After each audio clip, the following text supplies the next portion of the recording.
कई भक्त कहते हैं जी हमें मेरे 3 दिन मंत्र ना जपा, मैंने 4-5 दिन मैंने नाम नहीं जपा। क्यों नहीं जपा? कि टेंशन हो गई थी। अब भले आदमी टेंशन तो हो जा, खैर टेंशन भी हो जाए, लेकिन भगवान की भक्ति भी अपना करता रहे दुखी सुखी होकर। उस टेंशन को भी पड़ी रहेगी, लेकिन मंत्र भी थोड़ा बहुत कर लेना चाहिए, छोड़ना नहीं चाहिए। अब ये तो मंत्र इस काल ने तो इतनी टेंशन कर रखी है इस प्राणी के साथ में, गिनती है को ना। घर में को वासनी हो जाए तो टेंशन, और छोटे मोटे व्यवसाय में 100 घाटे बाद दे रहा हूं, उसमें टेंशन। पता नहीं कितने प्रकार की समस्याएं हमारे जान में डाल रखी काल ने। काल का ये उद्देश्य है कि ये भक्ति ना करें। जब इनको मनुष्य शरीर प्राप्त हो तब तो इनमें इतनी टेंशन भर दी या विकार भर दिए, कोई घुट्टी लावे, कोई जुआ खेले, कोई दारू पीवे, बीड़ी पीवे, सिगरेट पीवे, कोई 2 नंबर के काम में, कोई कोठी बनाने के काम में, यानी को इनको सबको ऐसा व्यस्त कर रखा है कि फुर्सत को ना। और फिर अब ये है भक्ति का समय आ गया, अब ये भक्ति युग आ गया, भक्ति का काल आ गया, समय भक्ति काल, बिचली पीढ़ी आएगी। और इसमें काल ने कथित पूरा अंगा ला दिया।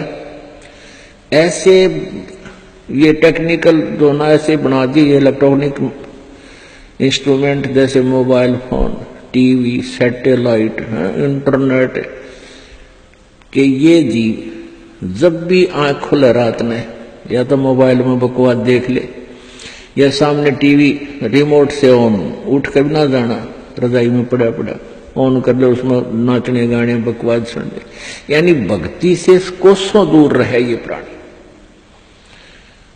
अब इसने कितना कुछ, अभी 20-30 वर्ष से आप देख रहे हो कितना कुछ इस साइंस ने तरक्की कर दी, या काल गिवन है, इस काल ने दे रखी है।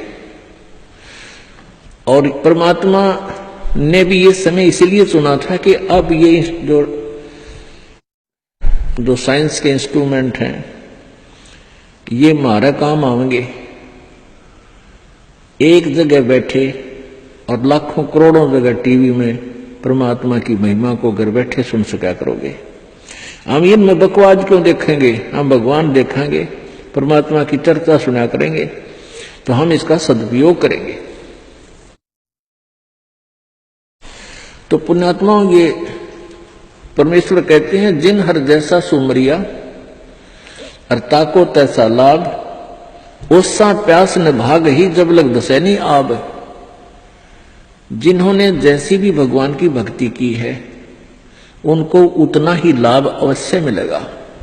और ओस पीने से प्यास नहीं बुझती, ओस चाटने से प्यास नहीं बुझती। प्यास बुझेगी गट गट गिलास पीने पानी के गिलास पिया जब प्यास बुझेगी। तो हम पहले क्या करते थे, दान धर्म कितना करते थे, 2 रुपये चढ़ा दिए को 5 मुश्किल थे, 10 चढ़ा दिए तो बड़े खुश होया करते थे। या 100 रुपये का प्रसाद बांट दिया हनुमान जी के मंगलवार ने, तो ये हमारी पूजाएं थी। तो ये तो हम ओस चाट रहे थे। और अब आप देख रहे हो पाठ के पाठ करवाए जा रहे हैं, भगवान के हवन के लिए जोत के पैसे, जो जोत का घी दान किया जा रहा है, ये गिलास के गिलास पिए जा रहे हैं और इनसे प्यास बुझेगी। कोई पाठ करवा रहा है, कोई वैसे गुप्त दान, खूब वैसे दान दे रहे हैं, तो ये गिलास के गिलास पानी के पिए जा रहे हैं, इनसे प्यास बुझेगी, इनसे आपको पूर्ण लाभ होगा। और सतभक्ति मंत्र करेंगे, आजीवन मर्यादा बढ़ेगी। अब ये टेंशन तो काल ने या पैदा कर रखी है कि वो भक्ति ना कर सके, लेकिन इन टेंशनों में ही आपने भक्ति करनी पड़ेगी। चाहे रो के करो, चाहे खुश होकर कर लो, दुखी होकर कर लो। मान लीजिए कोई घर का सदस्य उपदेशी नहीं था, उसकी मृत्यु होगी, दुख तो बहुत आता है, क्योंकि हमारा एक हमारे अंदर एक ऐसी व्यवस्था बन गई, हम रह नहीं सकते, रोना भी पड़ेगा, भाई खूब बुरा हाल विलाप भी करेंगे। लेकिन फिर भगवान भी फिर याद रखे, परमात्मा ये क्या ले गए इतने दिन, उन बातों ने ध्यान रखे कि ये क्या लेके गया।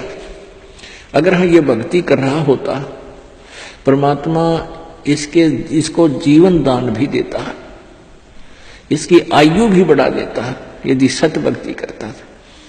और ये लेके क्या गया, सारा जीवन बर्बाद कर गया। तो इस प्रकार इन सब विचारों को ध्यान में रख के, सब बातों को विचार करके और भजन जरूर करें।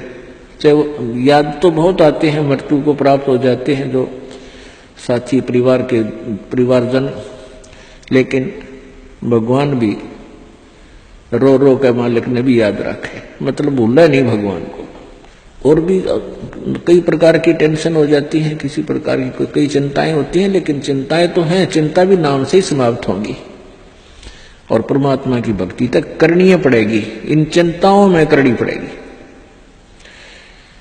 एक समय एक दरोगा जी जून के महीने में यानी गर्मी के मौसम में घोड़ी पर सवार होकर जा रहा था किसी दूसरे गांव में। रास्ते में किसान ने रहट जोड़ रखा था, रहट, हरहट। वो रहट क्या होता था कि उसमें एक पुली होती थी लोहे की, उस पुली के ऊपर के ऐसे एक चैन डाल दी जाती थी और उसको कोल्लू की तरह, एक कोल्लू आपने देखे हाथ के बैलों वाले कोल्लू, उस तरह कोल्लू की तरह बहल से चलाया जाता था और वो रहट का व्हील घूमता था वह पुड़ी, और उसके ऊपर चैन लगी होती थी। नीचे एक कुआं होता था, वो चैन इतनी लंबी होती थी कि कुएं के जल को छूती थी नीचे तक, और उसका बाल्टियां वेल्ड कर दी जाती थी चैन के ऊपर। और वो बैल से बैलों को चलाया घुमाया जाता था कोल्लू की तरह, तो वो व्हील घूमता था, वो पुड़ी घूमती थी, वह चैन साथ में घूमती थी और नीचे से पानी आकर के खेतों में डलता था और खाली बाल्टियां वापस चली जाती थी और भरी बाल्टियां चैन के साथ ऊपर आती थी, ऐसे चलती थी। तब वो पानी खेतों में सिंचाई के काम आता था। तो किसान की घोड़ी को प्यास लगी, किसान को भी प्यास लगी। उसने देखा कि सामने रहट चल रहा है और पानी पीवेंगे, घोड़ी को भी पिलाएंगे।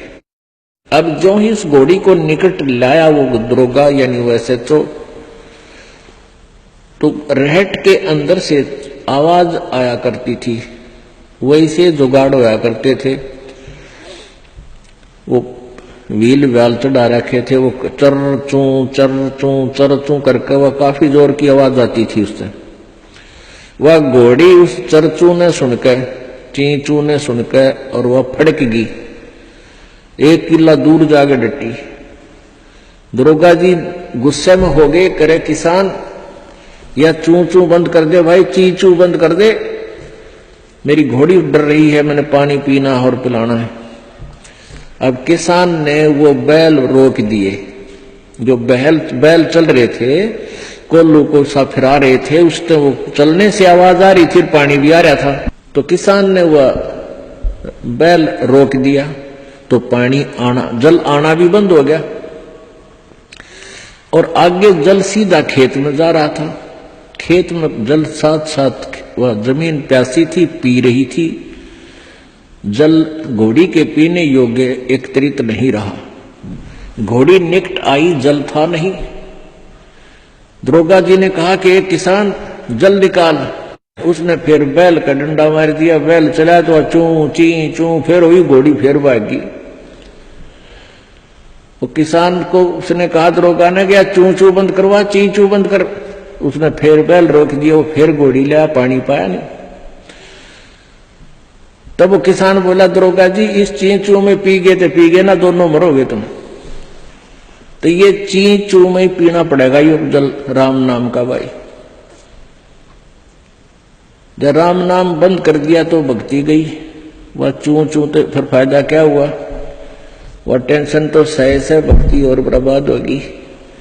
तो इस ची चू में पानी पीना पड़ेगा, जल पीना पड़ेगा भाई, हिम्मत रखो और एक दिन परमात्मा ऐसी कृपा करेगा, या ची चू भी बंद हो जाएगी, क्योंकि परमात्मा के नाम से सब दुख दूर होते हैं। कबीर 5 पहर धन दे गया और 3 पहर रया सोए। 1 पैर हरि ना भजा फिर मुक्ति कहां से होए। 8 पहर 24 घंटे को 8 पहर में, पहले 8 पहर होती थी 24 घंटे की। अब परमात्मा कहते हैं तो 1 पैर में 8, 1 पैर में 3 घंटे हो गए। तो परमात्मा कबीर जी ये बताना चाहते हैं कि 3 पैर तन धंधा करा 15 घंटे, 5 पैर तो 3 पैर तो सो गया, यानी 1 दिन रात टोटल पूरा कर दिया। और 1 पैर हरि ना बजा, 3 घंटे भी भगवान को नहीं दिए तूने। 5 पैर धन दे गया, 3 पैर गया सोए। 1 पैर हरि ना जप्यो, मुक्ति कहां से हुई। यानी टोटल 3 घंटे परमात्मा ने बता दिए कि पूरे 24 घंटे में 3 घंटे आप भगवान के भजन में अवश्य लगाओ। और उनका ये नहीं है कि स्पेशल एक जगह बैठ के लगा लो, बहुत समय होता अपने पास। जैसे आप जी कोई मजदूरी के लिए जाते हो, घर से वहां तक घंटा 1 लगे, मालिक का सिमरण करता जा। बस में बैठकर जा रहे हो कहीं काम, बस वहां भक्ति करें। खेतों में जा रहे हो, खेतों से घर से लेकर वहां तक जो खूब भक्ति करे, अपना मंत्र ने याद रखे। और बहुत से ऐसे कार्य हैं जो काम करते करते भी हम भगवान की भक्ति कर सकते हैं। जैसे खेत में आली हल जोतता है, हमने देखे पहले ही आली में लक्ष्मी चंद की रागनी गाए जाते, हल भी जोड़े जाते। तो आप भगवान की भक्ति भी करे, कभी आरती करने लग जा, कभी भगवान की वाणी बोलने लग जा। कोई फिल्मी गाने गावे है, कोई और बकवास सोच रहा है। तो इस प्रकार हमने अपना सुमरण में 3 घंटे का समय निकालना चाहिए। जैसे सुबह का नित्यनेम आध पौना घंटा लगता है, 15 मिनट की असुर निकंदन मणि 1 घंटा तो हो गया। आध 35 मिनट की आरती होती है, 1.5 घंटा। बाकी 1.5 घंटा आपका सिमरण भी हो जाना, सिमरण आध घंटा मंत्र, 1 घंटे का श्वास का सिमरण। तो इतना भी आप कंटिन्यू कर लोगे तो भी आपका बेड़ा पार हो जाएगा। ये सत्कर्म मान लीजिए।